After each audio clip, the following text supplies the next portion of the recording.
ইফতার সামনে রেখে ছোট্ট একটি দোয়া 11 বার পড়ুন, সকল গুনাহ আল্লাহ ক্ষমা করে দিবেন। মনে রাখবেন, ইফতারের পূর্ব মুহূর্তে আমরা অনেকেই সময়টাকে নষ্ট করে ফেলি। ইফতারের পূর্বে আপনার সময়টাকে নষ্ট করবেন না। এই সময়টা হচ্ছে দোয়া কবুলের সময়। আপনি সারাদিন রোজা রেখেছেন, এই রোজা রাখা অবস্থায় দোয়া করলে আল্লাহ তাআলা দোয়াটা কবুল করেন। রোজা রাখা অবস্থায় একেবারে শেষ মুহূর্তে আপনি ইফতারকে সামনে নিয়ে বসেছেন, আপনি চাইলে খেতে পারেন কিন্তু আপনি খাচ্ছেন না। আপনার গলা তৃষ্ণার্ত অবস্থায় আছে, আপনার পেট ক্ষুধার্ত অবস্থায় আছে, কিন্তু আপনার সামনে ইফতার আছে, বিভিন্ন রকমের আইটেম আছে, ঠান্ডা পানি আছে, শরবত আছে, কয়েক ধরনের খাবার আছে, কিন্তু আপনি কোনো খাবার খাচ্ছেন না। আল্লাহ তাআলা ফেরেশতাদেরকে ডাক দিয়ে বলে, ও আমার ফেরেশতারা, এই বান্দা খাচ্ছে না কেন? ফেরেশতারা বলে, আল্লাহ, সে তোমার অনুমতির অপেক্ষায় আছে, যখনই অনুমতি আসবে তখনই সে খাবে। তখন আল্লাহ বলে, ফেরেশতারা, এই বান্দা কি আমাকে দেখছে? তখন ফেরেশতারা বলে, না আল্লাহ, আপনাকে দেখে নাই। তারা কি জান্নাত দেখেছে? ফেরেশতারা বলে, না আল্লাহ, তারা তো জান্নাত দেখে নাই। তারা কি জাহান্নাম দেখেছে? বলে, না আল্লাহ, তারা জাহান্নামও দেখে নাই।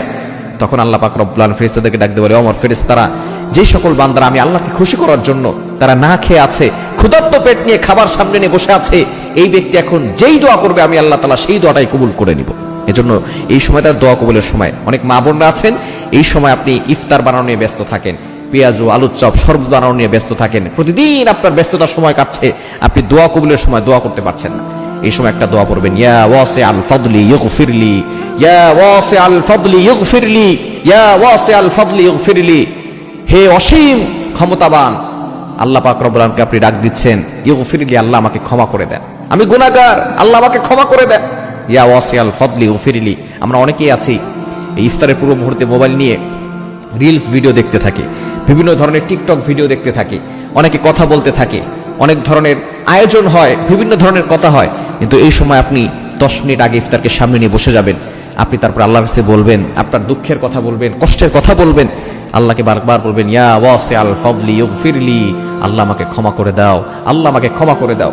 না, যে ব্যক্তি রমজান পেল আর নিজের গুনাহ ক্ষমা করতে পারলো না, তার মতো হতভাগার কপাল পোড়া কেউ হতে পারে না।